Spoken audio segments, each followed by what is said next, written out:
Mi nombre es Ernesto Cerrut, ahora recientemente nombrado subdirector de la Academia Diplomática, y estamos aquí pues en este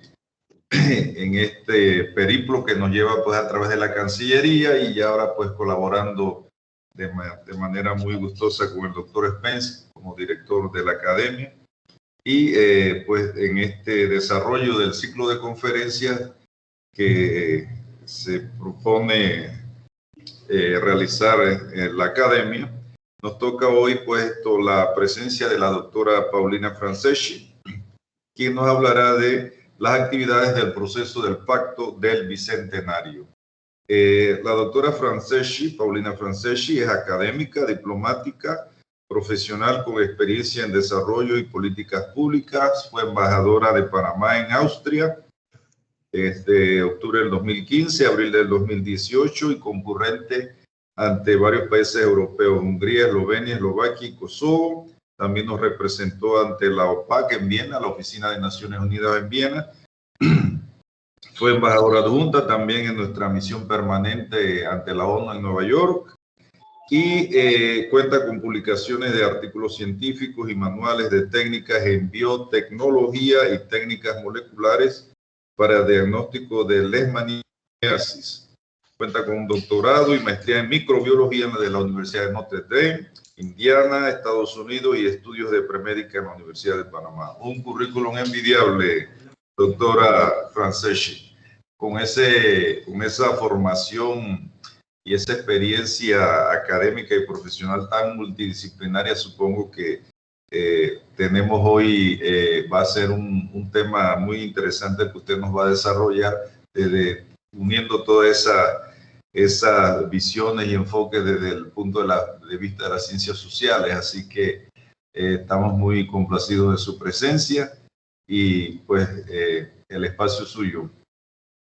Muchísimas gracias, y agradezco muchísimo al doctor Spencer y a usted, doctor Cerrut, también por la introducción y presentación, y saludo a todos los embajadores y embajadoras y miembros del equipo de Servicio Exterior de Panamá que nos acompañan, y me da muchísimo gusto estar nuevamente con ustedes. Ya tuvimos una primera participación. Hace algunos meses recién comenzábamos esta iniciativa del Pacto al Bicentenario, pero hoy creo que el valor agregado de poder conversar con ustedes hoy día es mostrar algunos resultados, mostrar el avance en las distintas fases, cuáles han sido los productos, y también darles algunos elementos hacia lo que nos hace falta por delante para concluir este proceso del Pacto Bicentenario, que felizmente vamos avanzando a buen paso, y ya pues parece que estamos a mitad de camino para terminar en algún momento cerca del mes de noviembre y concluir esta parte del paso. Así que yo voy a pasar como revista algunas cosas muy generales, nuevamente para posicionar la importancia del proceso del Pacto Bicentenario, cuáles son las cosas que lo describen y lo hacen único, y de ahí entonces voy a ir pasando por cada fase y contándole cuáles son los productos, dónde están esos productos si ustedes los quieren ver, y actualizarles pues en lo que estamos, ¿no? Así que si puedo tener el PowerPoint, si podemos compartirlo, agradecería. Creo que me iba a apoyar alguien de la academia, ¿no? Creo que debe estar por Fernando, podemos darle ahí. gracias. Ajá. Gracias. Sí. Ok, y entonces, en primer lugar, yo quisiera compartir con ustedes nuevamente que este Pacto Bicentenario pues tiene un objetivo muy claro, ¿no? Que tiene que ver con el cierre de brechas, porque pues entendemos que en efecto, pues solamente si igualamos, por eso es que es importante eso que dice doña Alicia Bárcenas de la CEPAL, ¿no? Que hay que igualar para crecer y crecer para igualar, porque entendemos que en efecto la pobreza, la desigualdad, pues son elementos que estructuralmente impiden el crecimiento económico de los países nuestros, y es importante que centrar esfuerzos en ese proceso de cerrar brechas, que es igualar, es tratar de que todos tengan oportunidades similares y acceso a condiciones similares también en todos los aspectos que tienen que ver con la vida, con el bienestar, con esa sensación de que el desarrollo realmente les llega a todos, y que todos se sienten que mejoran sus condiciones de vida y de bienestar en particular, y prosperidad, que es el objetivo a largo plazo, cómo a través de esta iniciativa de cerrar brecha podemos entonces sí generar un modelo de desarrollo más incluyente, ¿no? Más sostenido y que garantice en efecto esa prosperidad y ese bienestar, ¿no? Entonces, en la próxima diapositiva les muestro a ustedes pues, los elementos diferenciadores del pacto. Tenemos que ver la próxima diapositiva para ver. Ya, gracias, ¿sí? La anterior, ahí.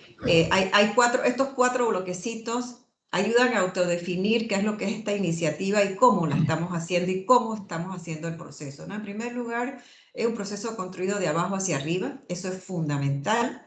Es un proceso que tiene que ser relevante, queremos escuchar las expectativas, las propuestas desde el ciudadano. Queremos hacerlo también de una manera transparente y estructurada, es decir, a través de la plataforma de Ágora, con la tecnología, hemos podido establecer procesos de participación pues, innovadores, hemos logrado invertir la pirámide de participación en estos procesos de diálogo y consenso.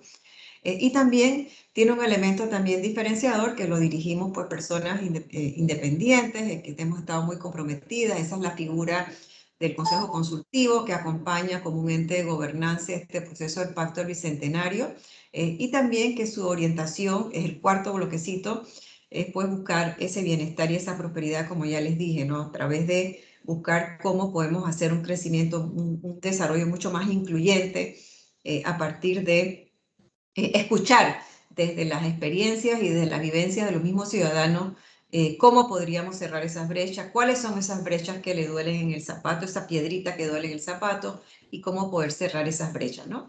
En general, en la próxima diapositiva es muy importante tener claro en la próxima diapositiva que este proceso del pacto es un proceso diferente y con esas dos palabritas quiero que se queden porque realmente lo que estamos intentando es que este proceso del pacto es un proceso, y insistimos mucho, un proceso muy diferente, invirtiendo la pirámide de participación, el hecho que se haya hecho un proceso que parte por escuchar al ciudadano es un elemento muy interesante que le da pues una representatividad de ciudadanía a este proceso del pacto en términos generales. Y lo otro también es que hace diferente al pacto también su esfuerzo por que el resultado de esto sean lineamientos de políticas públicas de corto, mediano y largo plazo que van más allá de las expresiones aspiracionales de hacia dónde queremos ir, sino que vamos a tratar de llevar estos consensos a esos lineamientos de políticas públicas con esa necesidad, esas viabilidades técnicas, legales,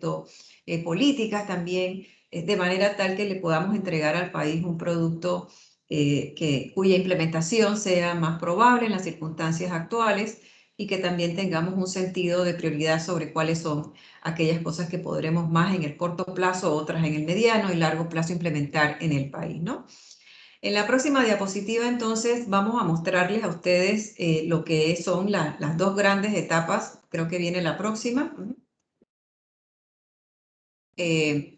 La próxima. Exactamente. Otro elemento importante de este proceso del Pacto del Bicentenario es su propio proceso, ¿no? Más allá de que esto es un proceso que está estructurado, como ya dijimos en un bloque anterior, está estructurado en 5 fases que empiezan por la participación. El proceso del Pacto Bicentenario está galvanizado también por un elemento que tiene que ver con cómo vamos a lograr estimular una ciudadanía, cómo vamos a empoderar al ciudadano para que el ciudadano realmente sea parte de este proceso, como lo ha mostrado. Ya hemos superado algunas etapas en donde la confianza del ciudadano pues era muy importante y así lo vamos a ir mostrando, pero efectivamente también, además de lograr un producto del pacto que sea un acuerdo, un contrato, unos lineamientos de políticas públicas, nosotros también aspiramos a que este proceso, al invitar y abrir la participación al ciudadano común, al ciudadano promedio en Panamá, a que se integre y se involucre con construir ese futuro, pues también esperamos que esto también genere un sentimiento de ciudadanía quizás más fuerte del que podemos tener y que el panameño pues sienta que realmente este proceso le ha dado la oportunidad de ser parte de esa construcción, de esa hoja de futuro. y también esto pensamos que es un producto, el propio proceso en sí del pacto también es un producto de ciudadanía importante, que esperamos que también nos ayude en ese fortalecimiento de la ciudadanía en el país, que como sabemos, pues a nosotros nos es más fácil quedarnos de espectadores como panameños y a veces no nos involucramos en las soluciones. Bueno, aquí hemos querido que este proceso del pacto también estimule esa ciudadanía para que en efecto podamos ir moviendo un poco avivando esa llama de participación ciudadana en las cosas que tienen que ver con el futuro del país y con el futuro de todos nosotros en términos generales, ¿no? Entonces, creo que en la próxima diapositiva sí se va a mostrar las dos grandes énfasis de este proceso. Este proceso en la próxima diapositiva tiene dos grandes etapas. Tuvo la etapa del Panamá Propone, ahora mismo estamos en la etapa de Panamá Decide. En la etapa de Panamá Propone, como vamos a ver, pues transcurrieron las dos primeras fases del proceso y ahora en la parte del Panamá Decide, que es donde se toman los acuerdos, es donde se miran los aportes de Ágora, pues eso le va a dar contenido a lo que va a ser la expresión pues, de acuerdo de ese lineamiento de políticas públicas al cual vamos a llegar una vez se concluya la tercera y cuarta fase del proceso del Pacto Bicentenario, ¿no? Entonces, para ir de una fase a otra, en la próxima diapositiva, como les hemos indicado, pues vamos a transcurrir 5 fases. Si puedo tener la próxima diapositiva. En esas 5 fases vamos a mirar los 5 bloquecitos que están aquí. Esas son las 5 fases del proceso. Hubo una fase de participación ciudadana en Ágora, hubo una fase de una comisión de clasificación científico-técnica que nos ayudó a categorizar y a clasificar los aportes recibidos. Hay una tercera fase que es donde estamos ahora, por eso es que eso tiene ese color amarillo, porque esa es la fase donde estamos en este momento, la fase de las comisiones regionales temáticas, que les voy a contar cómo es que estamos haciendo eso. Y nos queda por delante la instalación de las mesas nacionales, que también les voy a contar cuán prontamente vamos a estarlas instalando, y finalmente lo que es la comisión de conciliación, que será la que va a recoger, la que va a integrar en este marco de integración el borrador de lo que va a ser el Pacto Bicentenario. Así que aquí un primer resultado del camino recorrido, pues ya nosotros les hemos comentado pues que como resultado de esa primera fase, que fue la fase de participación ciudadana, realmente recibimos 186.182 aportes ciudadanos escritos en la plataforma de Ágora, y eso significó más de 200.000 panameños que ingresaron a la plataforma, algunos para ingresar sus propuestas, otros para comentarlas, otras para decir, mire, nos gusta, no nos gusta, ¿no? Así que tuvimos una participación equivalente a casi el 10% del patrón electoral, que es una cifra muy importante, muy interesante, que reveló pues que sí, que se logró estimular a través del proceso de esta primera fase por su transparencia y su innovación, creo yo, se logró estimular la participación ciudadana. Un resultado muy interesante de esta primera fase fue que el 60% de las personas que ingresaron en esta plataforma ingresaron por la vía de su teléfono celular. Y este dato es interesante porque teníamos muchas dudas al principio de cuán fácil iba a ser y amigable iba a ser la tecnología, entendiendo pues que no en todas partes pues es muy fácil conectarse a una plataforma de Teams, ya sea porque no se tiene un laptop o porque no se tiene una señal de internet cerca.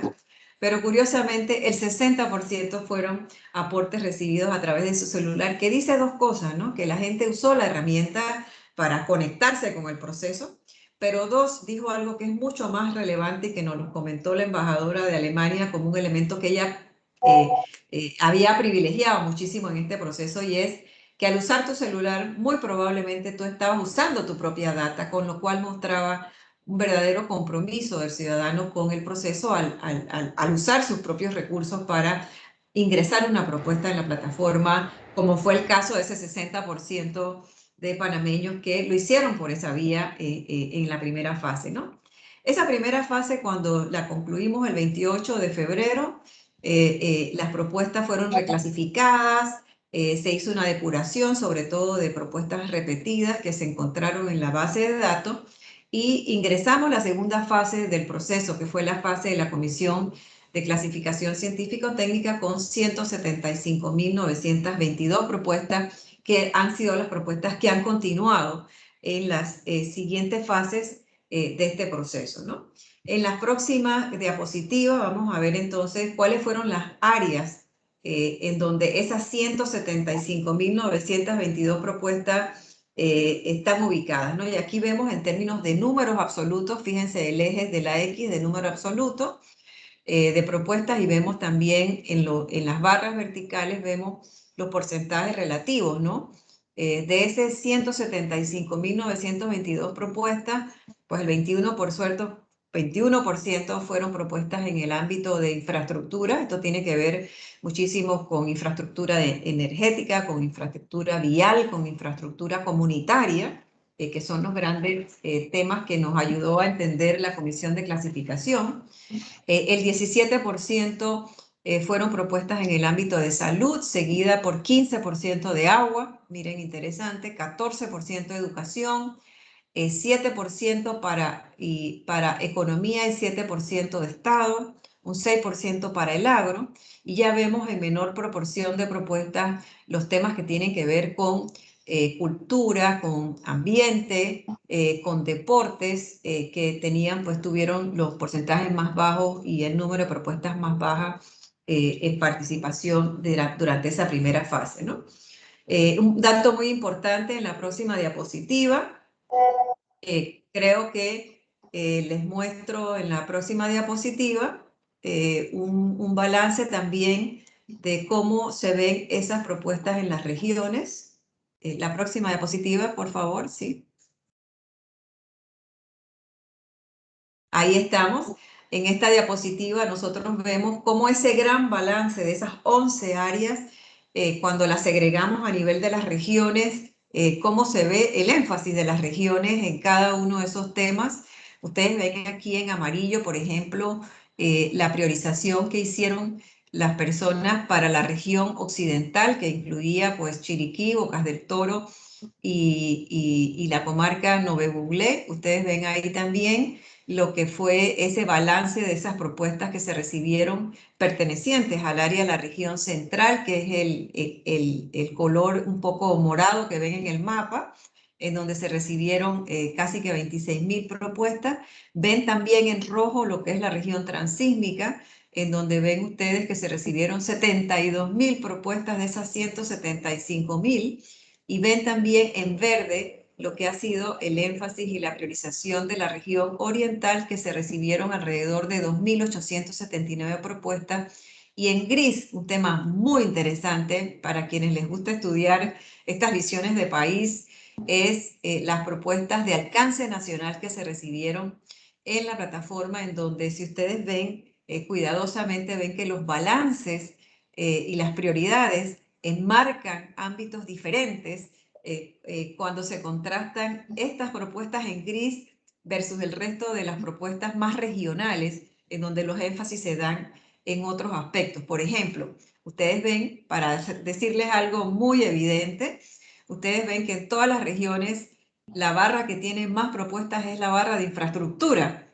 en todas las regiones. No obstante, en el tema nacional, la barra en gris que tiene más propuestas es el tema de la educación, seguida por el tema de Estado, seguida por el tema de la economía, que son temas de alcance nacional que fueron incluidos en la plataforma y que marcan brechas en temas diferentes a las brechas que indican las regiones en este proceso. Así que aquí hay lecturas muy interesantes sobre quizás dos visiones distintas, ¿no? La visión de alcance nacional del país es ligeramente diferente, es más estructural, mientras que la visión de país territorialmente es mucho más localizada y responde a otras necesidades más locales y más territoriales de las personas que aportaron en este proceso. Recuerden que estas son propuestas que fueron ingresadas a Ágora y que ahora estamos haciendo algunas lecturas sobre lo que eso nos habla del país en este proceso indistintamente.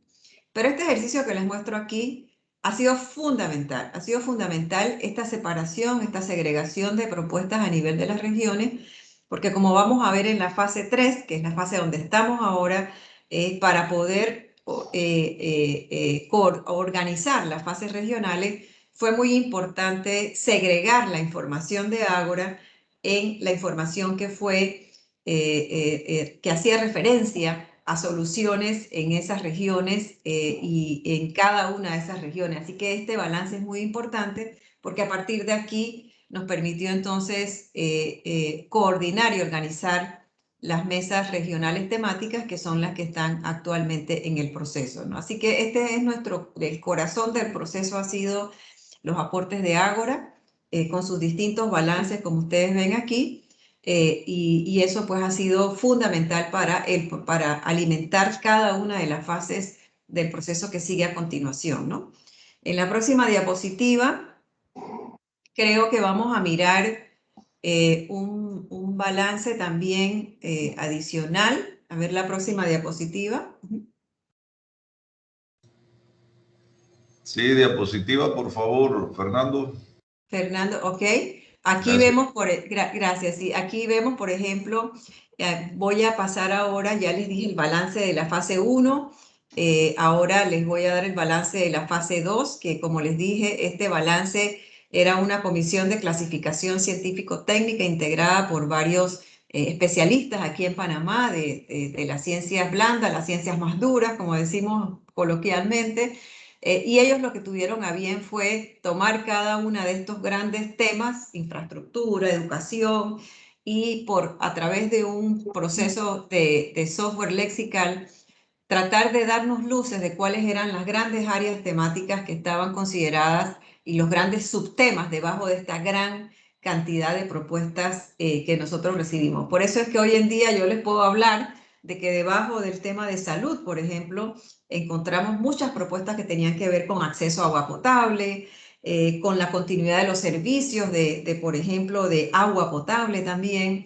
Y también hubo un gran subclúster que tenía que ver con el tema de la infraestructura de saneamiento, por ejemplo, que fue muy importante. En el tema de Estado, por ejemplo, y gracias al análisis que hizo la Comisión de Clasificación Científico-Técnica, pues yo sé también que hay 4 subtemas debajo de ese tema, de ese 7% de propuestas que constituyó el número de propuestas en el tema del Estado. Yo sé, por ejemplo, que hay un clúster muy grande de propuestas que tienen que ver con el tema de transparencia y corrupción. Hay otro clúster de subtemas debajo de esa 7% de propuestas que tienen que ver con los temas más institucionales, más de calidad de las instituciones del Estado panameño en términos generales. Hay otro clúster que tiene que ver con todo el tema de reforma, no solamente de constitución, sino reformas puntuales a instituciones fundamentales para la democracia, como es la Corte Suprema de Justicia, como es la Asamblea Nacional y como es el Poder Ejecutivo. Y también hay un gran subtema, un subclúster muy interesante que no lo esperábamos en el tema del Estado, que tiene que ver con el tema de la seguridad. El ciudadano ha puesto muchas propuestas ahí en donde reconoce que la seguridad ciudadana tiene que ser un elemento fortalecido dentro de lo que es la acción del Estado panameño como tal. Y eso pues también son lecturas muy interesantes sobre cómo el ciudadano está entendiendo este tema, por ejemplo, del Estado. Pero así como eso, pues como le digo, en cada uno de los 11 temas hemos podido entender qué es lo que está debajo de eso, las propuestas de qué están hablando, los problemas de qué se tratan los problemas ciudadanos. Y gracias pues a estas herramientas de esa combinación de inteligencia artificial y lexical, esta comisión pudo revelarnos esos temas que estaban ahí. Esos informes ya están entregados, eso ya es un producto claro de este proceso, de la segunda fase. Y si ustedes entran en este momento al sitio de agora.gov.pa, en ese botón que está indicado ahí en morado, ustedes van a ver un documento de 105 páginas que tiene el análisis que hizo esta Comisión de Clasificación Científico-Técnica para todas las 11 áreas de balance que les mostré en el primer cuadro que les mostré. Y con esa lectura que nos regala una comprensión de qué es lo que el panameño nos quiso hablar en cada uno de esos temas y cuáles son las áreas que se validan como las áreas importantes en este proceso del Pacto Bicentenario. Yo les recomiendo muchísimo que si quieren tener una lectura muy amplia de todo lo que se incluye en esta plataforma, que puedan tener la oportunidad de leer esos informes son muy interesantes. La verdad es que esa comisión ha producido unos resultados extraordinarios y sin duda alguna esa fase sirvió también para saber qué instituciones teníamos que sentar en la mesa del Estado. Por ejemplo, como ya les he descrito un poco el Estado, pues con ese esfuerzo de la comisión supimos que en la mesa del Estado teníamos que sentar al Ministerio de Seguridad, porque el tema de seguridad ciudadana había recibido muchas propuestas dentro de este gran ámbito del Estado y todo ese proceso nos ayudó también a entender a quiénes había que sentar. Por ejemplo, en el tema infraestructura, había mucho que ver con infraestructura de transporte público. Bueno, eso nos ayudó a entender que en esa mesa regional teníamos que sentar a un Mibus, a un no solamente a un Mibus, sino también al metro y otros entes que fueron importantes que los reconociéramos, producto pues de ese trabajo que hizo la Comisión de Clasificación Científico-Técnica. Así que para nosotros ha sido fundamental la clasificación que ellos han hecho de todo esto porque nos ha permitido conocer más profundidad y también saber y preparar, para ayudar a preparar los procesos de participación en las mesas, tanto regionales como nacionales, y saber qué instituciones sentar a conversar y a mirar estas propuestas para construir consenso. Así que ahí ya tenemos una segunda fase con resultados muy concretos que animo pues que lo puedan revisar porque estos informes son públicos y están a disposición de todas las personas que quieran conocer más de cerca este proceso, pero sí era importante contarles cómo esto se va hilvanando de fase a fase y cómo cada fase anterior contribuye al avance de la fase siguiente en este proceso estructurado del Pacto Bicentenario, ¿no? Entonces creo que ahora vamos a ir en la próxima diapositiva a el bloque número 3, que es el que creo que es el que viene a continuación. Si podemos tener la próxima diapositiva. No sé si podemos tener la próxima diapositiva. La próxima diapositiva, Fernando, por favor, gracias. Ya la pasé. Gracias, Fernando. Gracias. Sí, gracias. Ahora voy a contarles lo que es la tercera fase. Vamos a ir al resultado, lo preliminar de la tercera fase, aquí como está indicado. Ahora quiero hablarles de esa comisión, de la comisión regional temática. Esa fase la iniciamos el 11 de mayo. Instalamos esas comisiones regionales, como le dije, nutriéndonos de los elementos de las fases anteriores, nutriéndonos del perfil de cada una de esas regiones, del número de propuestas que se recibieron de cada una de esas regiones y nutriéndonos también de la información de la Comisión de Clasificación Científico-Técnica para saber a quiénes invitar a sentarse en la conversación de cada uno de estos grandes temas y en la revisión de las propuestas y demás, ¿no? Entonces, estas comisiones recibieron, por ejemplo, creo que está en la próxima diapositiva, una cantidad pues, de propuestas y problemas. La próxima, por favor. Ya está. Ajá. La próxima, sí. Ajá. Estas comisiones, por ejemplo, para que tengan idea de qué recibieron, estas comisiones recibieron propuestas de solución y problemas, porque esas fueron los dos tipos de elementos que encontramos en la propuesta de Ágora. Ustedes ven aquí que hubieron expresiones y señalamientos de muchos problemas, como era de esperarse en un proceso de participación como esto, pero en el fondo esa expresión de problema es un vacío de política pública que en este momento no se está satisfaciendo y es importante saberlo y visibilizarlo como una prioridad. Y vemos también que hubieron casi que 30.000 propuestas ingresadas con propuestas de soluciones, algunas más estructuradas que otras, pero todas legítimas porque aquí lo importante es que el ciudadano se tomó el tiempo de ingresar este tipo de propuestas y problemas a la mesa y al proceso de Ágora en su primera fase. Así que esto fue lo que recibieron cada una de estas propuestas desde el punto de vista en términos de cada una de sus regiones, ¿no? Entonces sí creo que en la próxima diapositiva vamos a ver un poco cómo fue que instalamos esto.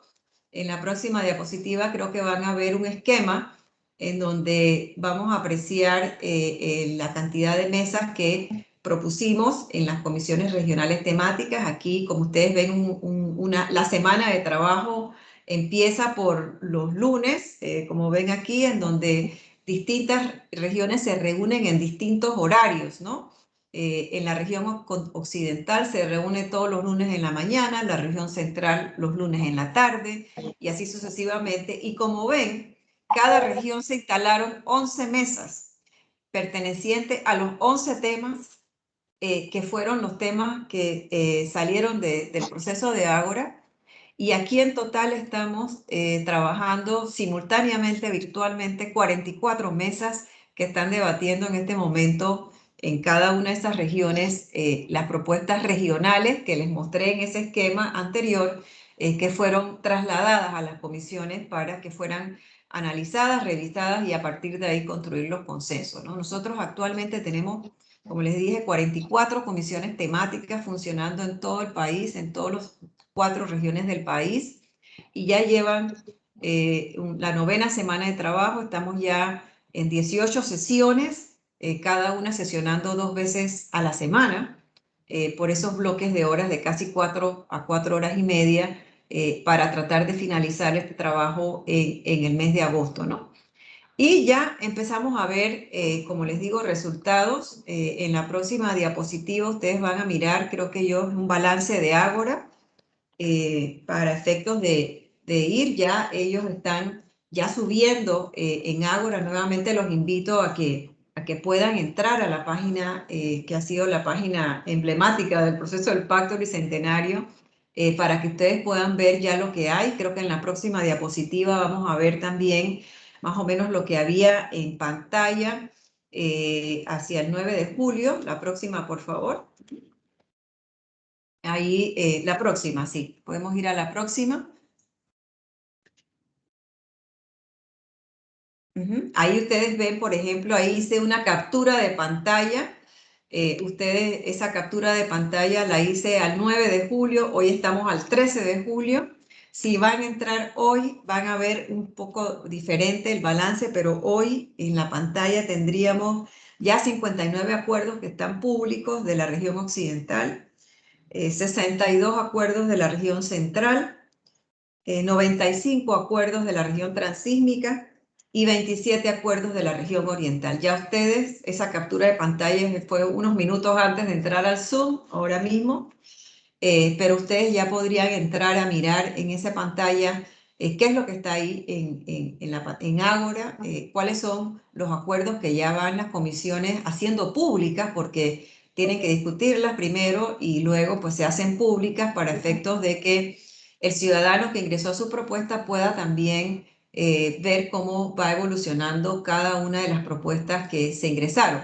Es importante mencionarles que cuando ustedes puedan entrar a cada uno de estos acuerdos, si así lo deciden, pues van a ver un botoncito donde ustedes van a poder ver cuáles son las propuestas de Ágora con sus códigos que alimentaron cada uno de esos consensos y que son públicos hoy en día, para que el ciudadano valide que en efecto pues sus propuestas han sido leídas, han sido consideradas y están pues públicamente constituyendo cada uno de esos consensos producto del trabajo que están haciendo las comisiones regionales en este momento, ¿no?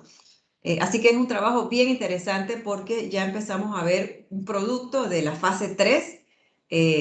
Las comisiones tienen un nivel de avance, las comisiones regionales hasta este momento tienen un nivel de avance, más o menos han revisado algunas el 100% de las propuestas, otras están más o menos en un 40-50% de propuestas que han revisado, pero esperamos que las comisiones regionales terminen toda la evaluación de esas miles de propuestas, ciertamente para finales del mes de agosto, de manera tal que nos den los tiempos de acuerdo al cronograma que nos trazamos inicialmente para realizar este proceso del Pacto Bicentenario. Y aquí, cuando ustedes puedan entrar, ustedes pueden darse cuenta cuáles son las áreas en donde ya se está viendo que hay más propuestas de consenso. Puedo decirles muy generalmente que nosotros, pues hay que esperar que se termine el proceso, pero hay ciertos énfasis que se empiezan a notar. Por ejemplo, llama mucho la atención de la región oriental. Hay un alto porcentaje de acuerdos que tienen que ver con el tema de Estado. Posiblemente porque en la región oriental es una región donde hay una poca presencia del estado. Eso incluye Darién, eso incluye la comarca Emberá, eso incluye la comarca de Gunayala, pero empieza a haber algunas luces, por así decir, de cómo las regiones van marcando cosas muy específicas propias de las regiones, y seguramente cuando terminemos este proceso de participación regional desde estas distintas regiones, las 4 regiones, seguramente vamos a poder hacer un balance muy interesante sobre dónde hay convergencia, en qué temas hay acuerdos que son convergentes entre las regiones, en qué temas hay divergencias entre las regiones, y finalmente cuáles son algunos temas donde son únicos de una región u otra, y que nos va diciendo también peculiaridades de este proceso y de las regiones. Así que yo espero que al final del mes de agosto podamos tener aquí una lectura muy interesante sobre cómo las distintas regiones han priorizado sus acuerdos en base a qué grandes temas y en base a qué temas pues, que son considerados pertinentes por las regiones. Les recuerdo que estas comisiones regionales temáticas, aquí están participando personas que fueron seleccionadas de las provincias, seleccionadas a través de un mapeo de actores. No somos los que estamos en la capital los que nos estamos sentando por la región occidental, ni por la región central, ni por la región oriental. Aquí se están sentando personas de esas regiones, de esas provincias, que son las que están tomando las decisiones y los acuerdos que para ellos son relevantes y pertinentes. Y eso también hace de este proceso un proceso muy particular, bastante diferente, porque hemos hecho un gran esfuerzo por identificar líderes locales, por identificar ONGs locales, para que participen, academia local, instituciones de los gobiernos locales, de puestos de elección popular, que son de las regiones, son las personas que están en este momento sesionando en cada una de las regiones para ir tomando estos acuerdos que les muestro en pantalla y que es muy importante, ¿no? Aquí la dinámica de esto es que estos acuerdos van a estar un tiempo perentorio, a partir del cual entonces se remiten a las comisiones los comentarios, si así hubiesen, las expresiones de que están de acuerdo o no están de acuerdo con los consensos que se han hecho públicos, ¿no? Para salvaguardar, como ya ustedes saben, también este principio de transparencia que mencionamos al inicio de la presentación, que era un bloque importante dentro de todo el proceso del Pacto del Bicentenario. Así que, como les digo, yo les invitaría muchísimo, muchísimo a que pudieran entrar a esa página de Ágora, agora.gov.pa, la misma dirección electrónica que hemos usado para esa plataforma, y puedan de viva voz navegar para ver esos consensos, para ver cómo las propuestas de Ágora se van viendo reflejadas en cada uno de esos consensos, y también los invito a que puedan tener la capacidad también de mirar los informes de la Comisión de Clasificación, que son, como ya les dije, públicos y que son resultados, pues, productos muy importantes de este proceso que ameritan pues nuestra atención y también nuestro conocimiento, ¿no? Entonces creo que en la próxima diapositiva, creo que ya voy entonces a hablarles, eso está, como les dije, en construcción. Nosotros estamos ahora ya empezando a organizar lo que va a ser la instalación de la 4ª fase, que es la fase de las comisiones nacionales, la semana del 26 de julio. Paralelamente voy a instalar las comisiones nacionales. Aquí van a ser 11 comisiones nacionales, una en cada uno de los temas que ha constituido pues todo el portafolio de temas de Ágora. Esas comisiones nacionales van a tener una tarea muy importante, que ellas van a recibir de las regiones los consensos de las regiones en los distintos temas, en educación, en salud, y cada mesa nacional, sea de educación y sea de salud, va a recibir los consensos de esas 4 regiones, y a esas mesas nacionales van a tener que hacer una articulación, mirar las sinergias entre estas propuestas y consensos de las regiones, para que nos ayuden entonces sí a articular esos lineamientos de políticas públicas, que será el producto que nos va a dar las comisiones nacionales, y que será el producto que vamos a entregar a la próxima comisión, que es la próxima diapositiva, si la puedo tomar, que es la Comisión de Conciliación y Redacción del Pacto, en la próxima diapositiva, que es la que va a tener a bien integrar ya la fase, pues el borrador del pacto del Bicentenario, que estará también a disposición en la plataforma de Ágora. Importante mencionarles que las mesas nacionales y regionales se constituyen con actores ligeramente con perfiles distintos. Como les dije, las mesas regionales están constituidas por personas de las regiones, en efecto, por representantes de los sectores reproductivos, por gremios representativos de las regiones. Por eso pues se hizo todo un estudio de mapeo de actores, y en contraste las mesas nacionales, que son las que quiero empezar a instalar a partir de la última semana del mes de julio, pues tienen más líderes, presencia de líderes temáticos, expertos en el tema de educación. Aquí estamos pues invitando a líderes, a personas pues que consideradas a nivel nacional expertos en las temáticas distintas, y también estamos invitando a tomadores de decisión que son muy importantes para que nos ayuden a entender esa viabilidad técnica, esa viabilidad financiera, esa viabilidad política y normativa que sería importante aportar como producto de ese lineamiento de política pública, ¿no? Un tema muy importante de las mesas nacionales, que creo que va a ser también, es una innovación que creo que si resulta bien va a ser muy interesante. Las mesas nacionales también van a estar integradas por un núcleo seleccionado de personas que van a transversalizar algunos ejes que nos ayudarían a tener un crecimiento más inclusivo. Por ejemplo, el tema de género. Cada acuerdo que se logre tiene que tener una reflexión cómo eso contribuye, cómo esa propuesta, ese acuerdo contribuye a cerrar la brecha de género, por ejemplo, entre hombres y mujeres. Va a tener también la discusión sobre cómo ese acuerdo y esa propuesta va a contribuir o a minimizar el efecto del cambio climático, porque a todos nos interesa que las políticas públicas de este país tengan claro que hay que prestar atención a minimizar los impactos del cambio climático. Esas propuestas de acuerdo también van a tener que dialogar con cómo hacemos que estas propuestas nos garanticen mayor inclusión de grupos vulnerables, como los indígenas, como los afrodescendientes y otros que siempre han sido los que más se van quedando atrás en el lenguaje de los Objetivos de Desarrollo Sostenible.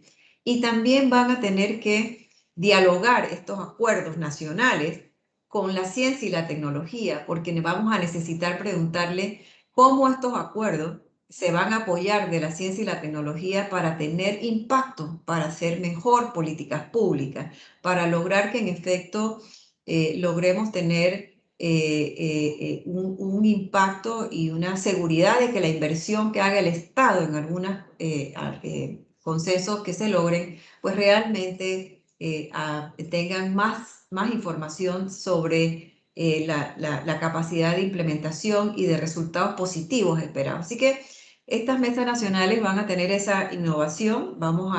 Estamos invitando a un núcleo de personas representativas de estos ejes transversales para que dialoguen con las mesas nacionales y que como parte del producto final que vamos a ir dando, vamos a consignar un segmento del pacto que va a tener que hablar con estos ejes prioritarios o estos ejes orientadores que ayudarían a que esas políticas públicas y esos lineamientos sean mejores y que nos aseguren la inclusión y que nos aseguren esos otros elementos que, como les dije, que son fundamentales incorporar en la discusión sobre lineamientos de políticas públicas, ¿no?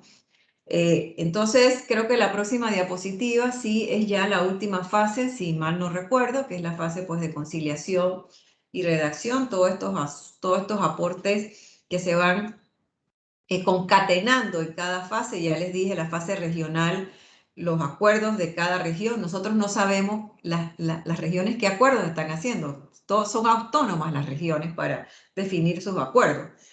Pero las fases nacionales tendrán que articular eso, y esa articulación de las fases nacionales entonces es lo que va a entregarse a esta última fase de la conciliación y la redacción, y como les indiqué, pues esto va a estar, este primer borrador va a estar en Ágora algún tiempo, si no podamos 30 días, sino 15 días, para que puedan pues los ciudadanos también conocer y adelantar cuál va a ser como el formato de este pacto final que vamos a entregar al país en el mes de noviembre, ¿no? Así que quiero cerrar con un balance general, que creo que es la próxima diapositiva, de cuáles han sido hasta este momento como los grandes capitales del Pacto Bicentenario, ¿no? Eso está en la próxima diapositiva. Nosotros vamos a ver que, en efecto, hay, si tuviéramos que decir, bueno, cuál es el gran capital del Pacto Bicentenario hasta este momento. O sea, recuerden que todo esto es un tema en evolución, pues tenemos que decir que, en efecto, yo creo que a pesar de que el pacto se instala en el país por el presidente Cortizo el pasado 26 de noviembre y se instala en un ambiente de muchas controversias, porque simultáneamente salió el pacto del Seguro Social, simultáneamente ahora ha venido el grupo de las reformas a la Constitución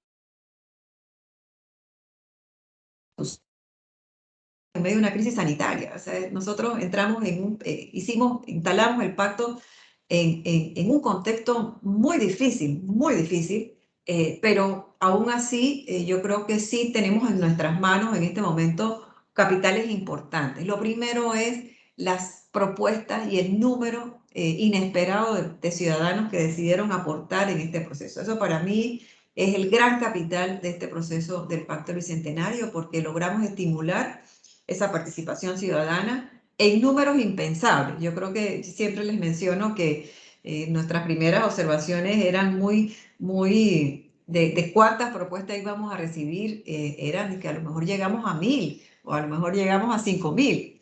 Pero bueno, la sorpresa fue inesperada totalmente cuando llegamos al final y pudimos constatar que habíamos logrado pues un número pues extraordinario de propuestas, pues que creo que ha hecho que Panamá tenga en este momento la plataforma de participación a nivel mundial más exitosa de participación por el volumen, por los tiempos en que se dio esta participación, y que creo que hay entes de la comunidad internacional que lo están mirando como el proceso y la plataforma más exitosa de participación para el diseño de políticas públicas hasta ahora en varias partes del mundo, ¿no? Así que ese es un gran capital para nosotros. El otro gran capital para nosotros es que fue el ciudadano por medio, el ciudadano de a pie, en todo el territorio, el que participó.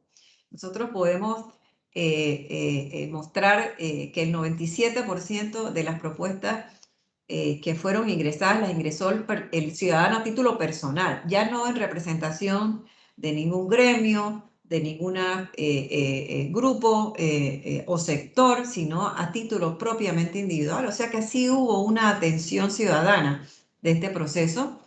El otro elemento también es que hemos tenido independencia política importante. Eso pues ha sido una constante que el presidente Cortizo siempre ha sido muy claro. Él pues ha confiado en el criterio del Consejo Consultivo para llevar adelante este proceso, y así se ha llevado con ese ente de gobernanza que es el Consejo Consultivo.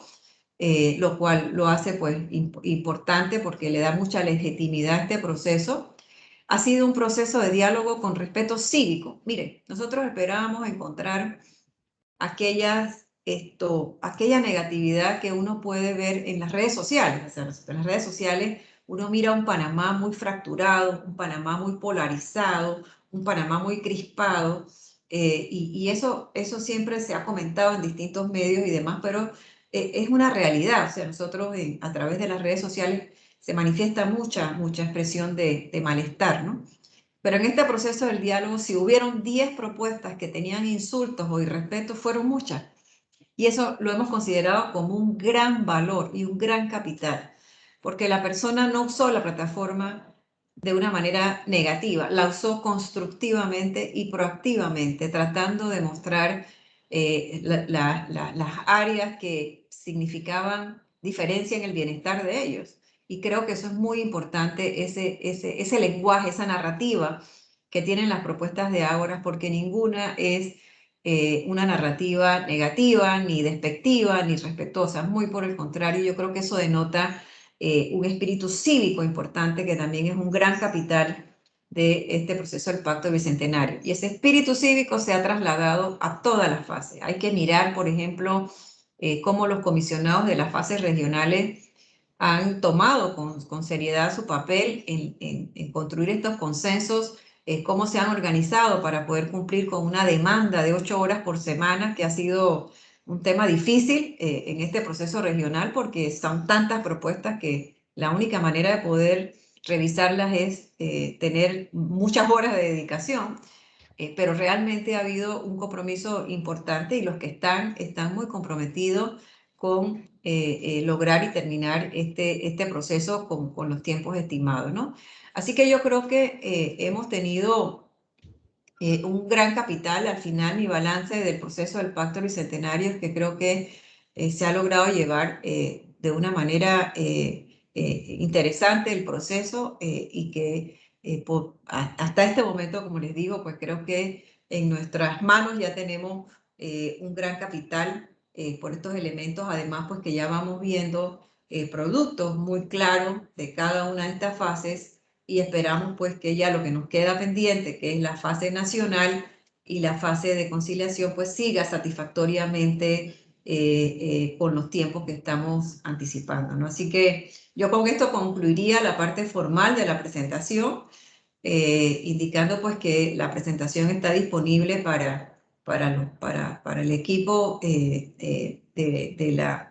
de la academia y para todo el servicio exterior, si tienen a bien pues enviarlo. Esa presentación es pública. Y bueno, estoy pues a disposición para volver a la pantalla y pues tener una conversación ya moderada pues por nuestro excelente moderador y aportar y complementar cualquier necesidad de información adicional que ustedes consideren importante. Muchas gracias. Gracias a usted, doctora, por esa detallada presentación. La verdad que sumamente informativa todo el proceso que están ustedes desarrollando. Si me permite preguntarle, doctora, ¿cuántos profesionales hay detrás involucrados en todo este proceso? Bueno, ¿Y de qué áreas? Bueno, realmente en cada área, en la comisión de clasificación, por ejemplo, tengo que segmentarlo por fases, ¿no? En la comisión de clasificación científico-técnica participaron alrededor de 25 profesionales del sistema de investigación de Senacid. Aquí tuvimos expertos en agua, expertos en ambiente, expertos en salud, expertos en el estado, en el tema de transparencia, expertos en cada una de las áreas. Nos tomamos el trabajo de seleccionar 3, 4 personas recomendadas por Senacid como sus investigadores pues estrellas, científicos técnicos, y esas personas fueron las que en esa segunda fase contribuyeron pues a hacer esa lectura que les digo que para nosotros fue fundamental entender qué había debajo de cada de esas grandes áreas, porque eso hubo que entrar a mirar qué era lo que había ahí, ¿no? Y en el informe que está en la plataforma de Ágora, de ellos, de la Comisión de Clasificación, los nombres de cada uno de ellos están en cada uno de los informes que ellos han aportado, en donde podemos entender si no queremos. Ese es un excelente documento para entender todo lo que se puede entender de lo que entró en la plataforma de Ágora, si tienen la oportunidad de leerlos, y se los recomiendo. Así que en ese caso participaron profesionales, como les diga, que son pues destacados, que tienen una comprensión pues grande de dónde están las áreas en esos temas, cuál es el norte a nivel de la globalidad de todos esos temas, y podían ayudarnos a entender. En las comisiones regionales están también profesionales de los actores claves que fueron invitados, ¿no? Aquí entró el actor sector privado, fue un actor importante. Aquí sumamos a profesionales de, por ejemplo, las cámaras de comercio de todos los territorios, integraron cada una de las comisiones, profesionales de esas grandes plataformas. También estuvieron integradas por el sector laboral a través de la organización de CONATO, quienes designaron en todas sus mesas virtuales a representantes. Aquí hay mucha gente muy profesional también. También participaron profesionales aglutinados en lo que llamamos socioculturales, ¿no? ONG, fundaciones. En particular, identificamos aquellas locales, porque nuevamente en la fase regional lo interesante era poner a conversar, poner a definir sus acuerdos de futuro a la gente de las regiones, a la gente de las provincias, ¿no? Para también generar ese espíritu de participación también desde los territorios, que lógicamente es una semillita, el proceso del pacto es una semilla que se siembra para involucrar más al ciudadano en la definición de futuro, en la definición de políticas públicas, pero hay mucho por delante para hacerlo en ese sentido. Y ahora, pues como le digo, en las comisiones nacionales, aquí estamos invitando pues así a líderes expertos que en el tema, por ejemplo, educación, por ejemplo, un doctor Julio Escobar, por ejemplo, por decirle un nombre que a todos nosotros lo reconocemos como una persona que maneja pues con gran experticia toda la situación de educación en el país, la situación de educación a nivel mundial, hacia dónde va. O sea, queremos tener a nivel de las mesas nacionales pues ese tipo de perfil de personas que pues conocemos como que son las personas a las que nos gusta escuchar cuando hablamos de salud o cuando hablamos de educación o cuando nos referimos a transparencia. Hay un Carlos Barzallo, hay referentes nacionales, profesionales que sabemos pues que ya nos llaman y escuchamos cuando los oímos hablar, porque realmente pues siempre nos regalan enfoques, alcances y lecturas interesantes de estos distintos temas. Así que hemos tratado pues de poner en la discusión a líderes, a locales, a personas pues que realmente puedan ayudarnos a entender este proceso desde el ciudadano, ¿no? Así que eso ha sido un compromiso permanente en todas las comisiones. Qué bien, un intenso trabajo que están ustedes acometiendo.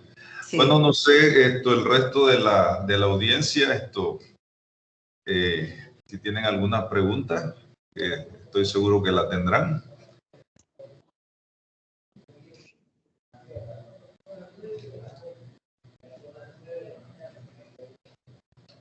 ¿Hay alguna pregunta adicional, por favor? A mí me llaman, no sé si me escuchan. Sí, claro. Sí, claro, sí. Mucho gusto, encantada. Me llamó la atención en la gráfica y no sé, pues a veces me entran aquí con alguna cosita que tengo que ver y me distraigo, pero la discrepancia entre los aportes regionales y el nacional, si me lo podría explicar, porque me llamó la atención lo alto que salía el tema de la infraestructura, pues no dudo que así fue, pero sin embargo en la nacional la infraestructura sale donde yo pensaría que ha debido haber salido, pero en las regionales marcó en todas las regionales de primero. No entiendo por qué en la nacional marca de cuarto o quinto, ¿no? También me llamó la atención y que hasta aquí me dio un poco de tristeza lo bajo que marca el tema ambiente, pero el agua marca muy alto y probablemente, digo, para mí agua y ambiente es lo mismo, entonces quizás esa agua es ambiente y me gustaría conocer su comentario al respecto a este segundo punto. Sí, muchísimas gracias y sus preguntas son tremendamente importantes porque en efecto a nosotros mismos, o sea, esas son las lecturas que hay que hacer del país que tenemos, ¿no? Esto fue un proceso ciudadano que se abrió al ciudadano. Entonces aquí estamos recogiendo quizás un punto de vista que no teníamos antes en nuestra comprensión. Y yo le digo porque a mí también me sorprendió muchísimo ver esto. Las propuestas de alcance regional, la diferencia de la priorización de estos ámbitos en las propuestas de alcance regional versus lo que son las propuestas de alcance nacional, que las prioridades son totalmente diferentes. Pero eso, podemos hacer varias lecturas de qué significa eso, ¿no? Porque recuerde que esto viene desde el ciudadano, así que aquí estamos tratando de entender el lente del ciudadano. Entonces, la primera lectura que yo le puedo regalar es que sí, a lo mejor tenemos visiones de países distintos. La visión territorial del país es una y la visión del alcance nacional del país puede ser diferente, ¿no? O sea, y vemos diferencias muy marcadas. En uno, por ejemplo, en las regiones, yo creo que la lectura es de que sí hay una priorización en aquellas cosas quizás que son más cotidianas, más locales, como la infraestructura. Como bien usted dice, por ejemplo, nosotros sabemos que en este colectivo de infraestructura entra el tema de infraestructura de transporte, que es algo que es muy sentido en la piel de la persona, posiblemente también a nivel territorial, porque no necesariamente el mismo servicio público de transporte público sea el mismo aquí que allá en las regiones. Otro tema que entra ahí es el tema de la infraestructura eléctrica. O sea, aquí el ciudadano nos está diciendo en los territorios, es que a lo mejor es que no tenemos alumbrado. No sé, o sea, yo le estoy tratando de dar una lectura de lo que, porque a nosotros nos ha tocado también intentar leer eso, ¿no? Otro tema que entra aquí es el tema, por ejemplo, de infraestructura comunitaria.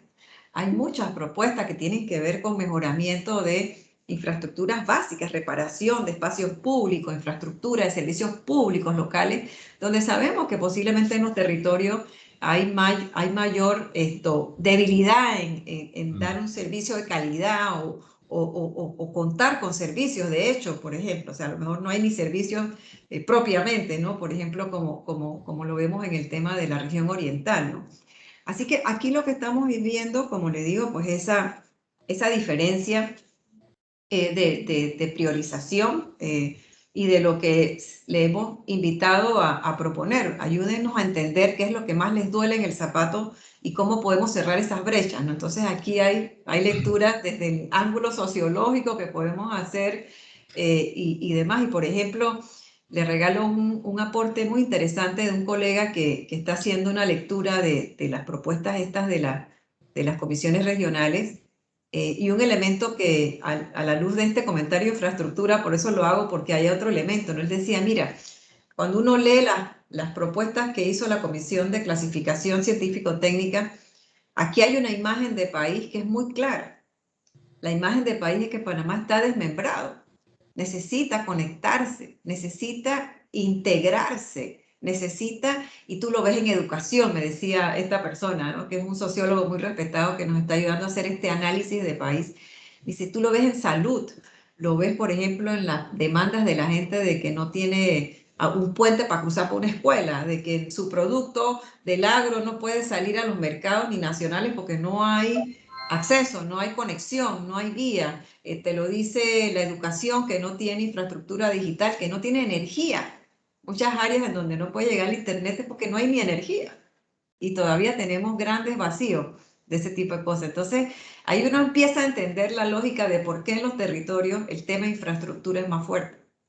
Porque realmente quizás hay más déficits de cosas que a lo mejor acá en la capital a lo mejor pueden ser, aunque ustedes ven aquí los alcances en la transísmica también tienen bastantes propuestas en el tema pues, de infraestructura, ¿no? Así que yo lo que creo es que lo que tenemos es que seguir tratando de entender qué es lo que todo esto nos habla, ¿no? del país y de cuáles son realmente esas debilidades de las personas. Me preguntaba usted también por el tema del agua y el ambiente, y en efecto, a mí también me generó mucha preocupación ver la baja número de propuestas en el tema del ambiente, sobre todo porque, bueno, uno lo asocia sobre todo a todas las necesidades desde a partir de todas las prácticas ambientalmente no sanas en este momento para efectos de la crisis climática y demás. Uno esperaría, y eso podría ser una percepción simplemente mía y suya también, de que a lo mejor el ciudadano estaba más conectando más todo ese tipo de cosas. Pero a lo mejor aquí lo que tenemos que entender es que a lo mejor no hay esa conexión en el pensamiento del ciudadano, que no estamos integrando esos conocimientos y que no estamos reconociéndolos como importantes, ¿no?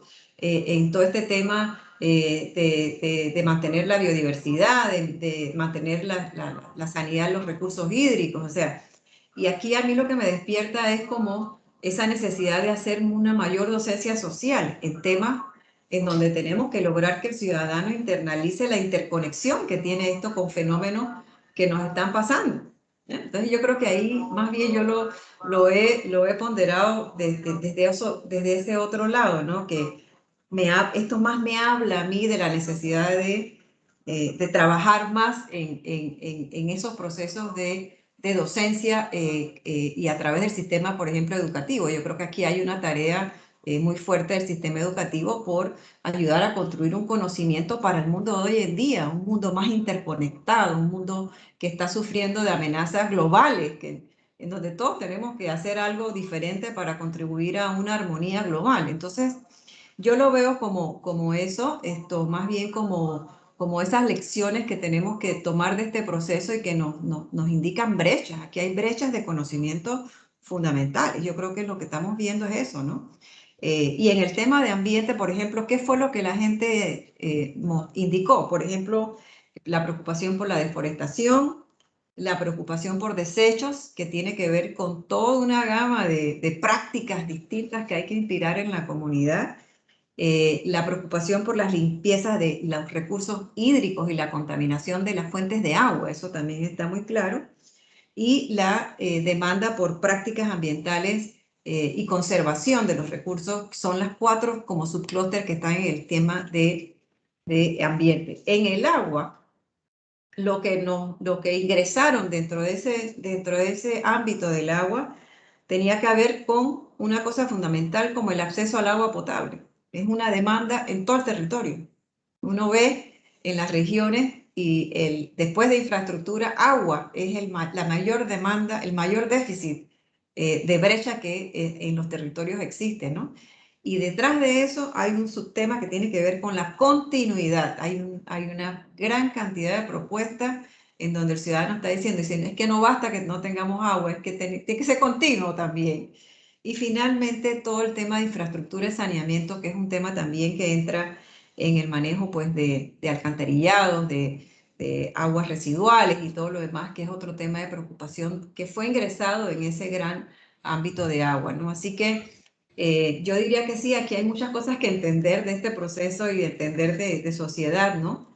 Pero en efecto eso pues son los balances que hemos recibido de esos 200 aportes que fueron ingresados y más que mirar los consensos, a mí esto me ayuda también a entender los otros retos que tenemos como sociedad, ¿no? Como los que acabamos de discutir, ¿no? Interesante, diferentes lecturas. Muchas gracias, doctora.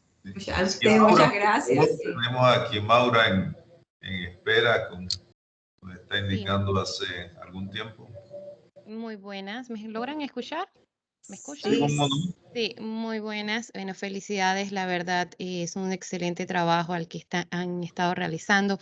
Yo ingresé a la plataforma de Ágora durante el periodo de participación ciudadana y realmente me sorprendí del lenguaje sencillo que utilizaban las personas, que me denotaba que realmente era el ciudadano de a pie. Con respecto a la pregunta que se hizo anteriormente, pues para mí la respuesta es clara. Las personas dieron una respuesta regional de acuerdo a sus necesidades básicas, las más imperantes. Y cuando responden a nivel nacional, responden con una visión a futuro, qué es lo que sienten que necesitan para que este conglomerado de necesidades logren tener solución. Claro, la respuesta de tener agua, salud, infraestructura es lo más imperante porque el ciudadano es lo que siente que más le golpea. Por ejemplo, yo vivo en Arraiján y tengo que invertir 4 horas diariamente para ir y regresar del trabajo. Además, cuando llego a mi casa no tengo agua potable porque todos los días se va el agua en la mañana. Entonces, yo llego y no tengo agua, yo tengo problemas con el transporte y evidentemente eso a la larga provoca problemas de salud. ¿No? Y todo esto entonces es lo que ve el ciudadano de a pie y es lo que a mí me parece que es lo que refleja la gráfica, ¿Por qué los niveles de cultura, ambiente e inclusión en la gráfica resultan ser los más básicos, más bajos? Y es porque precisamente el agua, el acceso al agua, el tener salud y el tener esas infraestructuras de movilización de transporte son primordial. Es lo primero que la persona ve que necesita. Luego necesitará cultura, luego se preocupará por su ambiente y luego se preocupará por los demás. Yo pienso que mi lectura con respecto a las gráficas que usted presentó muestran la realidad que vive nuestro país. Y los felicito, la verdad que me gustó mucho. Yo estuve, como le dije, dentro de la plataforma durante ese periodo de participación ciudadana. Me pareció muy interesante y que la información que saldría de allí sería de gran importancia para que podamos tener una visión de país más completa, más integral. Muchísimas gracias. Ese era el aporte que quería dar en el día de hoy. No, muchísimas gracias. La verdad es que es extraordinario porque en efecto sí, comparto también la lectura que hacen. Yo creo que en los territorios estamos viendo más corto plazo, totalmente, lo que más cotidianamente le inquieta a la gente y a nivel nacional pues son como las cosas de largo plazo más transformacionales, ¿no? Como la educación, la economía y todo lo demás. Así que sí, aquí hay varias lecturas que uno hace y gracias por tu aporte porque en efecto sí comparto también tu opinión.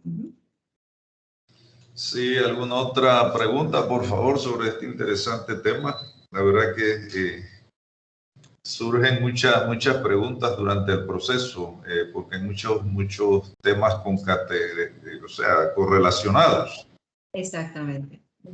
Y no, yo creo que esto va a ser un ejercicio del cual vamos a poder aprender muchísimo, ¿no? Es una radiografía del país, una radiografía desde el ciudadano sobre el país, que es distinto. Aquí no es una radiografía de los sectores, ni una radiografía de intelectuales 100%. Aquí hay una radiografía desde el ciudadano sobre el país. Yo creo que eso nos va a dar una información valiosa para el futuro. Claro.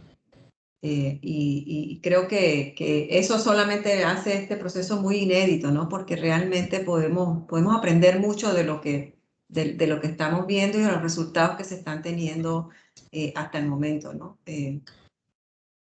Claro. Y me llama la atención, doctora, porque lo que usted expone, esas visiones de país que existen, es como algo histórico, esa diferencia que siempre ha existido entre la región metropolitana, la llamada región interoceánica de tránsito y el resto del país. Y asimismo, pues se deriva todo ese tipo de escenarios, si se puede decir. Lo mismo que en las comarcas. Yo supongo que esa es otra visión, que son una de las regiones pues más, sabemos, más marginadas en la sociedad panameña, con estos problemas de pobreza extrema, etcétera. Así que la lectura desde allá debe ser el problema recurrente que tenemos todos los años con la infraestructura educativa. Todos los años es el mismo problema. Aquí no hay algo que se llame planificación. Entonces, todo año es un problema recurrente. Las clases no se comienzan en el tiempo adecuado, etcétera. Todavía en este país existen escuelas ranchos. Eso es una vergüenza nacional. Exactamente. Temas como esos o subtemas como esos, y obviamente eso afecta a cada ciudadano de una manera diferente. Exactamente. Fíjense que una de las cosas interesantes, como usted mencionaba, es que sí, yo creo que un producto muy claro de este proceso es que cada región va a tener sus consensos, ¿no?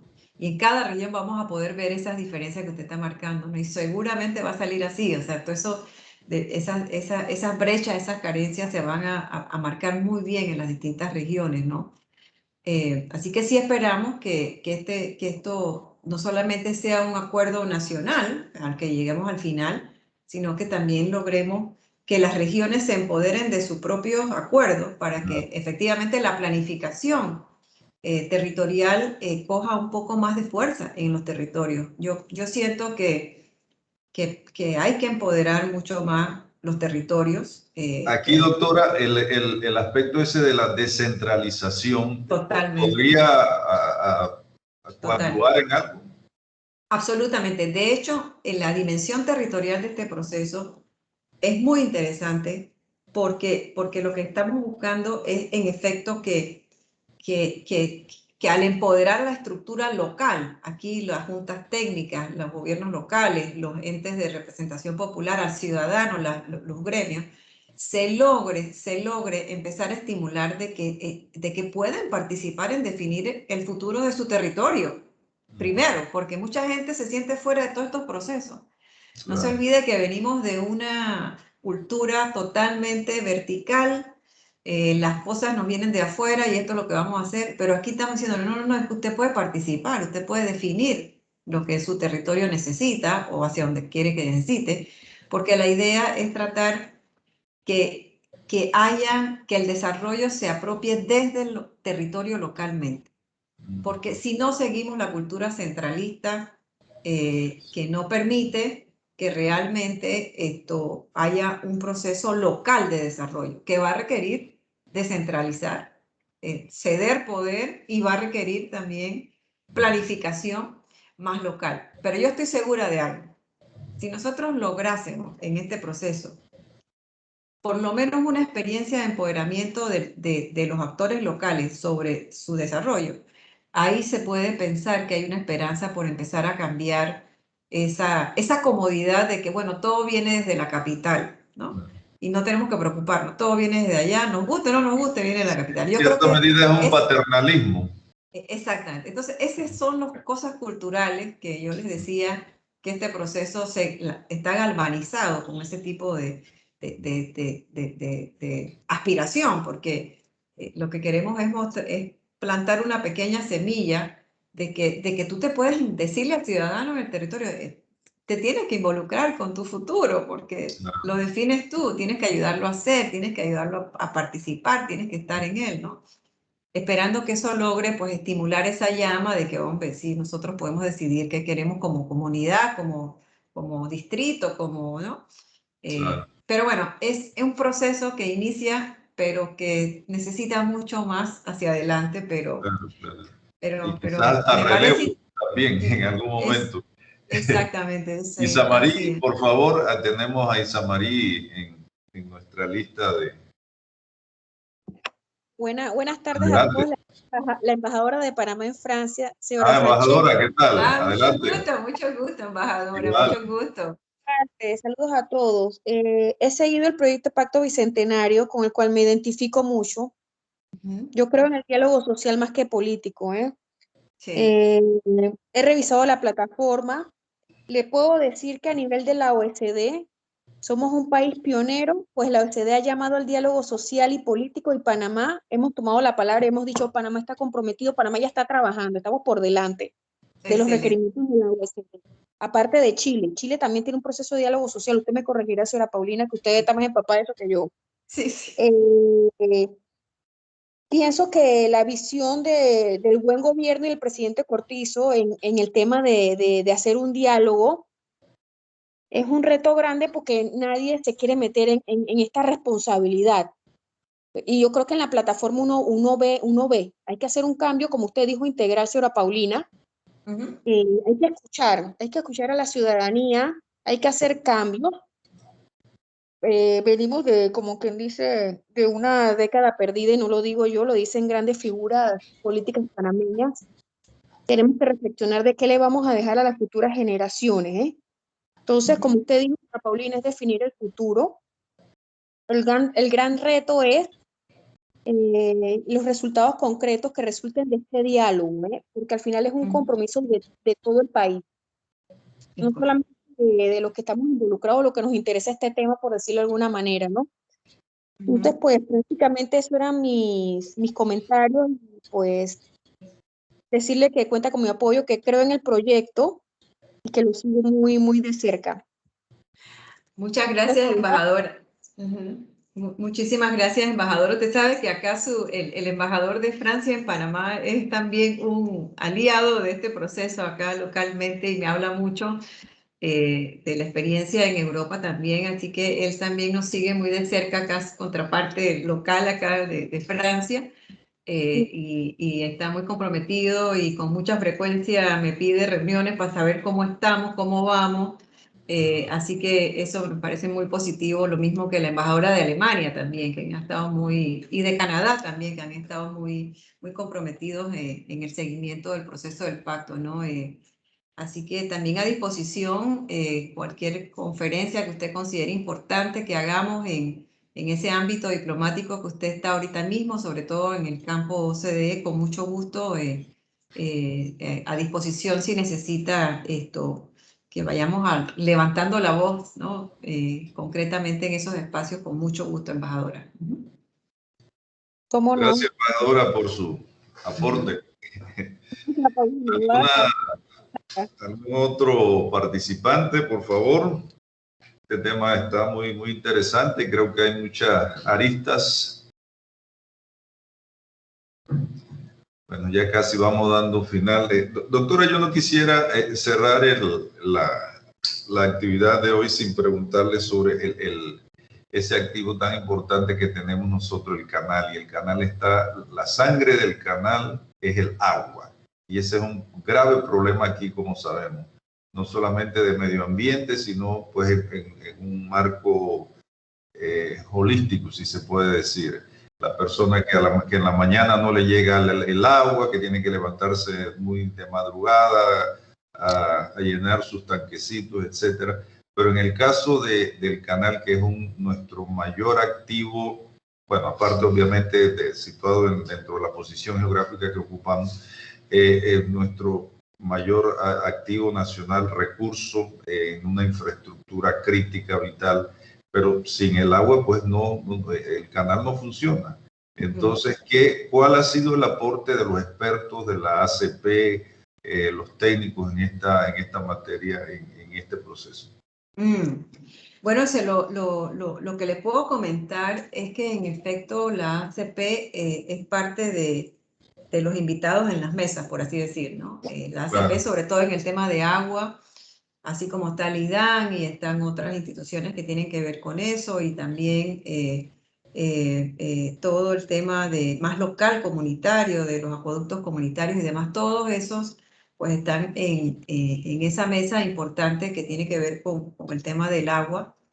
Y también van a estar participando en las mesas nacionales porque consideramos que como ente, en efecto, tienen que estar en las discusiones y mirando pues las demandas hacia adelante desde la ciudadanía de agua. Como usted ve, el agua, lo más importante es una demanda por suplido humano, ¿no? En este momento. Pero hay que ver todo el tema de la seguridad hídrica, que creo que es un tema en donde la ACP va a tener mucho conocimiento para ayudar a definir esas propuestas de solución adecuadas para el futuro, sobre todo por el futuro que significa para ellos la seguridad del suplido de agua, ¿no? Claro, así claro. Que yo creo que tendríamos que dar espacio a que terminen las comisiones regionales, sobre todo esa de agua, para ver los balances en los acuerdos. Y de ahí tomar el pulso, ¿no? De hacia dónde se logran esos acuerdos. Claro, gracias. Bueno, doctora, esperamos no abusar de su participación. Vamos con dos últimas participantes. Flor María Ochi, la licenciada Flor María Ochi y la licenciada Tania Valderrama. Y entonces allí cerramos el evento. Por favor, Flor. Adelante. Sí, buenas tardes. Gracias, doctora Paulina, por todo el esfuerzo que el Pacto Bicentenario está realizando para, como bien ha dicho, será un referente de desarrollo sostenible de la República de Panamá en conmemoración de la fecha histórica pues, se nos avecina el 21 de noviembre. Mi pregunta puntual es, ¿cómo está previsto el acto para la presentación de los productos finales, ya al culminar la quinta fase?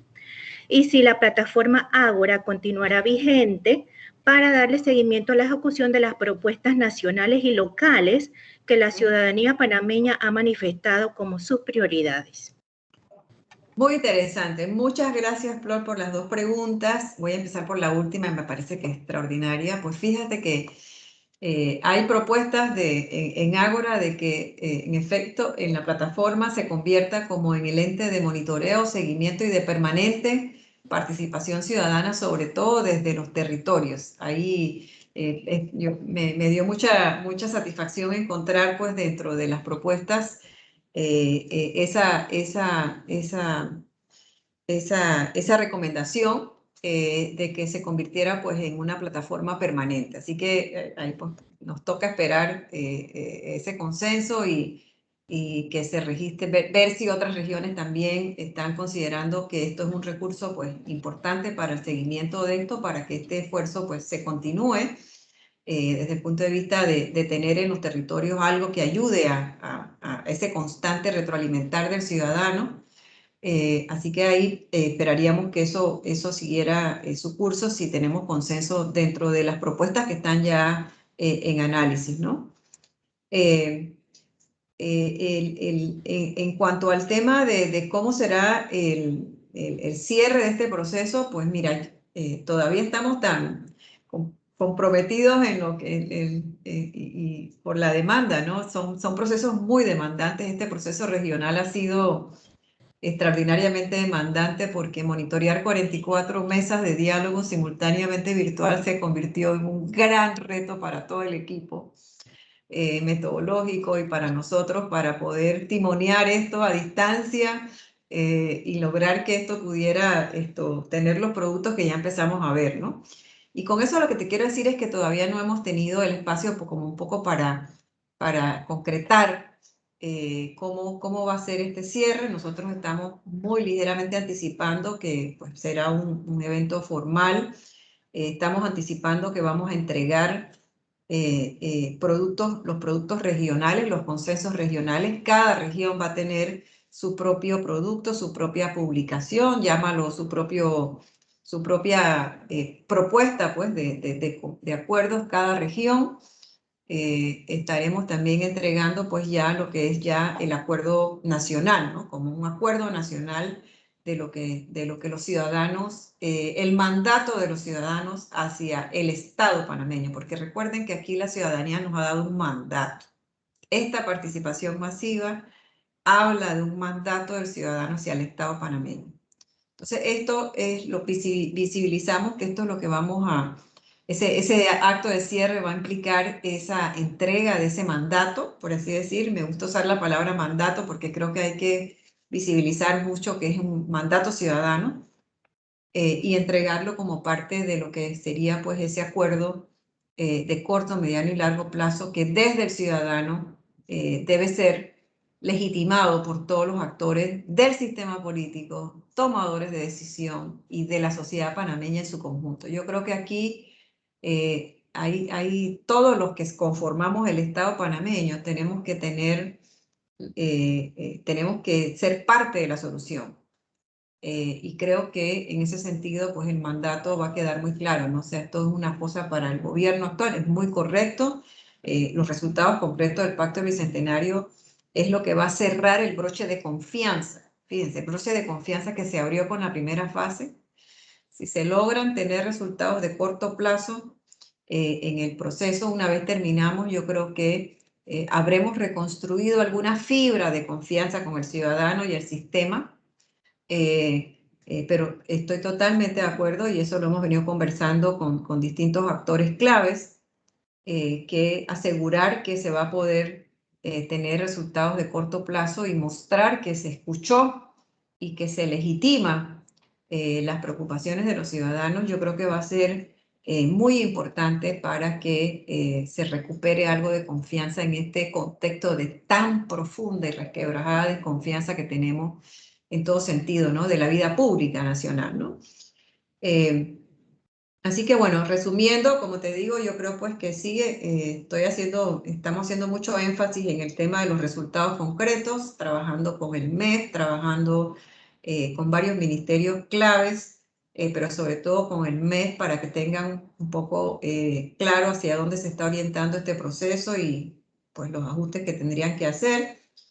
Ya más adelante posiblemente podremos tener una conferencia quizás en unos 2 meses, quizás para septiembre podemos tener otra conferencia de actualizarles y ahí quizás podré tener ya más información de cómo será pues este evento final de cierre, ¿no? Pero sin duda alguna creo que podré darles más detalles una vez avancemos un poco más en esta etapa que nos ha tenido bien comprometidos a todos, pero en septiembre seguramente podré dar respuestas más concretas.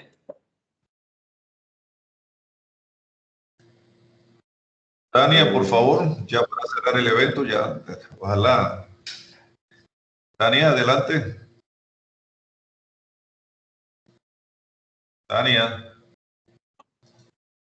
Bueno, doctora, vamos ya a cerrar el evento. La verdad que gracias por su compromiso, su tiempo, toda esta valiosa información que nos ha brindado a la audiencia aquí en Panamá y allá dentro de nuestras fronteras, los compañeros del Servicio Exterior, acá en Cancillería y otros profesionales obviamente interesados en este tema tan importante para el país, para el Estado panameño.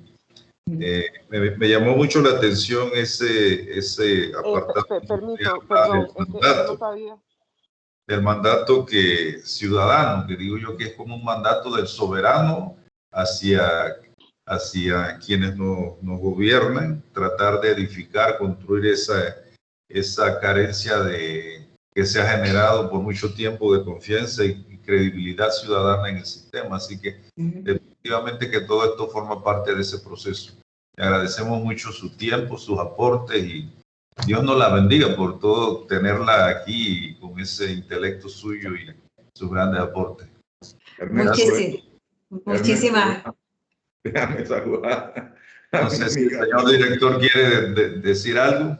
Yo normalmente, pero en este caso en particular quiero saludar a mi amiga la doctora Paulina Franceschi, que siempre ha estado dispuesta a colaborar con nosotros en la academia e incluso lo que esto significa para el país en general y pensando que el país se extiende allende nuestras fronteras. Y en efecto, lo que bien señalado durante toda su conversación, esto es un evento, lo digo en el contexto sociológico, es inédito. Es inédito porque en efecto estamos trabajando sobre preocupaciones y propuestas de la sociedad panameña, pero la sociedad panameña en sus expresiones comunitarias. Y eso es lo más importante en nuestras expresiones comunitarias, porque son las comunidades las que nos van a realmente dar cuenta de lo que está sucediendo en el país. La doctora Franceschi planteó un tema que a mí me saltó inmediatamente: la seguridad hídrica. La seguridad hídrica, nosotros tenemos a veces quizás una visión limitada al Canal de Panamá. La seguridad hídrica es el país, es para los ciudadanos, para todos los ciudadanos, que se levantan en la mañana con todas las dificultades que ustedes conocen, pero en el canal siguen transitando los barcos, ¿no? Sin mayor complicación. Al final yo lo que quiero es resumir, como siempre hago, mi estimada Paulina. Las mesas regionales son las mesas nacionales, al final son las mesas nacionales. Y es lo que va a hacer que podamos construir un nuevo Estado, pero sobre la base de las nuevas políticas, que son precisamente lo que está haciéndose a través de agua. Y ese mejor Estado tiene que ir superando esas brechas de todos los Panamás que existen. Esto es lo interesante que ha habido. Y por fin nosotros entender como generación que este país tiene que construirse, porque son muchos los retos que tenemos por delante. Es un país riquísimo, pero también tiene muchos desafíos, muchos retos. Y en muchas ocasiones nosotros mismos como panameños no nos damos los suficientes méritos para atender esto que está haciendo la doctora Paulina. Debo decir, en el marco, obviamente, de la política del Estado. El Estado, estoy hablando de la política del gobierno, y hay que ir definiendo ya desde ahora esta permanencia. Pero la permanencia no va a ser en función de lo que algunos van a considerar como un espacio político no. Este es el espacio político del país. Voy a decirlo en sentido más democrático, del pueblo, y el pueblo en lo que significa la democracia. Entonces, todos tendremos esa oportunidad de ir construyendo este país que todos necesitamos, Es un país inclusivo, no debe ser un país excluyente, porque donde esa equidad se convierta en sinónimo de privatizaciones y sinónimo de toma de decisiones contrarias al interés nacional, entonces este diálogo, que es realmente interesante, puede empezar, esa barca puede empezar a orarse. Entonces tenemos nosotros necesariamente que ir pensando en construir el Estado. Y Paulina, mi amiga la doctora Paulina, es una gran timonera en este gran barco donde estamos todos sumados. Gracias nuevamente, Paulina, y a todos los que han estado presentes en esta conversación. Y que no será la última, estoy seguro de eso. No, más bien mi gratitud a ti. Muchísimas gracias por hacerme este espacio con todo pues, el equipo del Servicio Exterior de Panamá, donde creo que podemos tener en el Pacto Bicentenario una extraordinaria buena práctica que compartir con el mundo entero.